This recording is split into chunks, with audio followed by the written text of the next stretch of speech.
We're going to talk about, we got Wally here, he's going to talk about Cad Bane, and this is the first, it hasn't been approved yet for the 501st, but he wanted to work really hard and quick with Wyatt Stevens. He's in what, Texas? Oh, Garrison Titan, up in Seattle area to get something done so that everybody can see this awesome bounty hunter at Celebration 5. So, Wally. Thank you. Yeah, we were really excited about working on this, and much like Brian's story, I started working on Cad Bane. Somebody else was working on Cad Bane, but we decided to look up and basically work off what each other could do best. Brian is very talented in working organics and clay, so he's really the one responsible for the mask and also the finger extensions that I run around with. I worked on the rest of the costume, and in the 501st tradition, basically, he made me a mask and some fingers. I'm going to make him gauntlet guns and some other things. So we're just swapping parts in order so we can each have a Cad Bane. Next slide.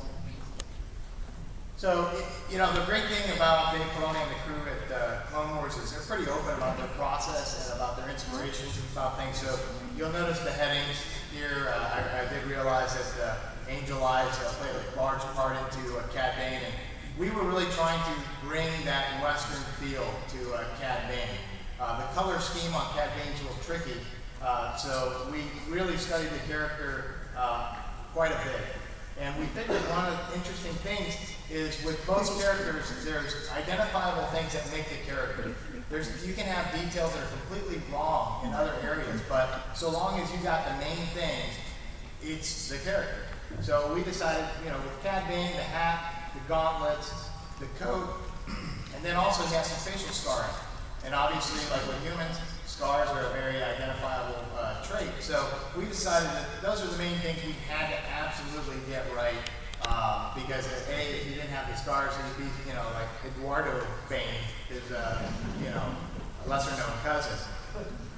So we looked at this and we started breaking up how many all the parts.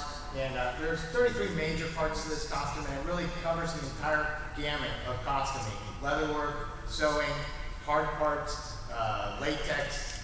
It was really challenging to try to pull this all together. And more than 150 individual parts in order to create this one single costume. Wyatt was working on this back starting in June of 2009. I joined him about March time frame. And that's this Cad Bane that I'm running around with is our collective work since March of this year. And obviously there was, when you're considering things about costumes, is there anything pre-made, anything that, or does have to be scratch built? And obviously we faced that this was pretty much a complete scratch build. And then your budget. You know, I thought, oh, scratch building a costume would be fairly easy and low cost. Well, unfortunately, what you realize is, as you're going along, oh, I don't have that tool. Oh, I don't have that. Oh, I don't have that. And next thing you know, your inexpensive budget just got blown right out the window. So if you do consider doing a scratch build, realize that you're going to blow your budget. Slide.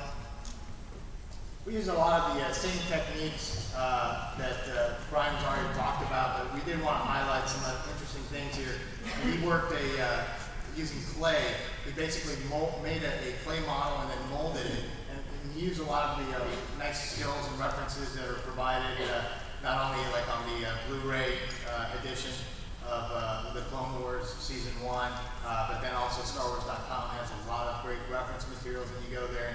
And that's how talented this guy is, and he pulled it off. And his methodology basically involves making a mold of the clay model, filling it with latex, dumping latex, filling it with latex, dumping latex, until he builds enough of a wall that he's got basically a mask. Slide.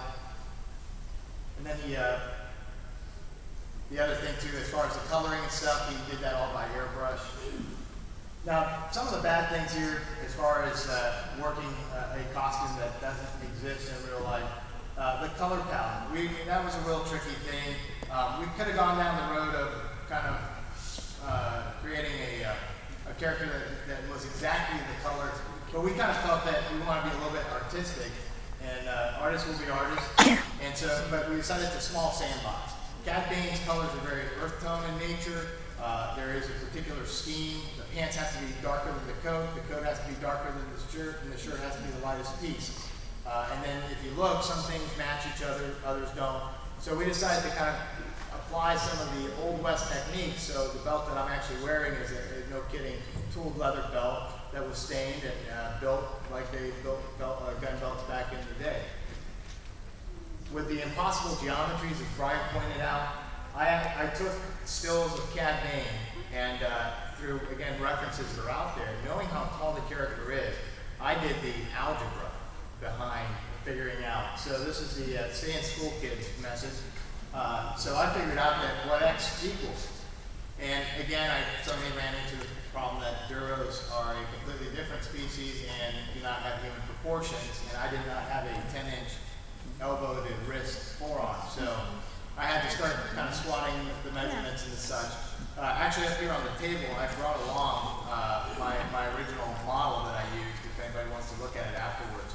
It actually started as a piece of cardstock, so applying a little bit of the Fabrication technique, except that I went with a flat model. I covered it with fiberglass resin and then filled it with filler gap foam that you buy at Walmart. Cut it up and then started using our favorite tool, Bondo, and built it up and sculpted it until I got a piece that I was pretty happy with. Again, here's an example of some of that geometry. With the hat, obviously the hat's worn. It's worn.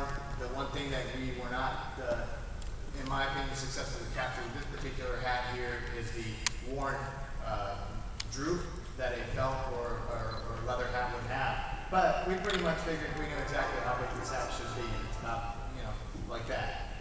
Slide. Actually, also, I do have a binder up here that has all my pictures of all the measurements if you want to take a look and see all the craziness. Again, with the gun holsters, I knew how big the guns were because I had all sorts of reference material, and this was me applying rubber cement onto a styrene box. The gun holster, it would be impossible for leather unless I really made it super thick to stand up like it does on Cad Bane's belt, so I went the route of building a plastic box on the inside. But then I had to figure out, well, how do I keep the pistol standing straight up? Because these pistols defy gravity when it's inserted into the holster. Slide. So the ugly of all of this is that the best laid plans never survive first contact with the enemy.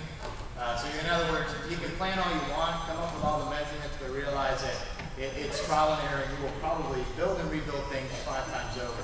And that's exactly what happened with us. There's a lot of stuff that we built and rebuilt. And in a sense, you got to let go of your feelings. I realize that, you got to be able to take criticism. You got to be able to take constructive criticism feedback. So just keep that in mind. And then finally, in my book, there's no such thing as luck, just awesome mistakes. And in many respects, one of the most amazing things is inadvertently, Wyatt thought he messed up on the hose apertures on the cheek. He thought he got the angle wrong. When he sent me the mask and I put it on, I said, hey, this is perfect. And he said, well, that was a big screw up on my part. I thought I had it wrong. Same thing with a lot of my parts that, hey, that worked out. But in all reality, it was a mistake that turned out to be awesome. So there you go. That's some ideas there. And so what we were doing was trying to create our visit of Cad Bane. And there's another version there.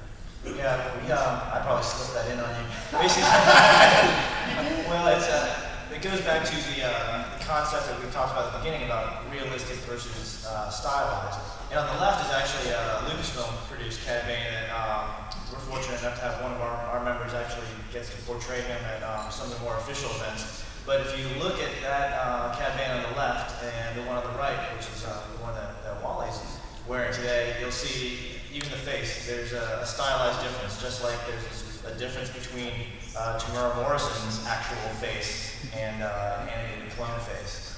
So I just wanted to kind of emphasize what Wally has done is the animated version of Cad Bane, and in the future we might see some of our members producing, again, a realistic version of Cad Bane, in which case they might actually, lean more towards the Lucasfilm version.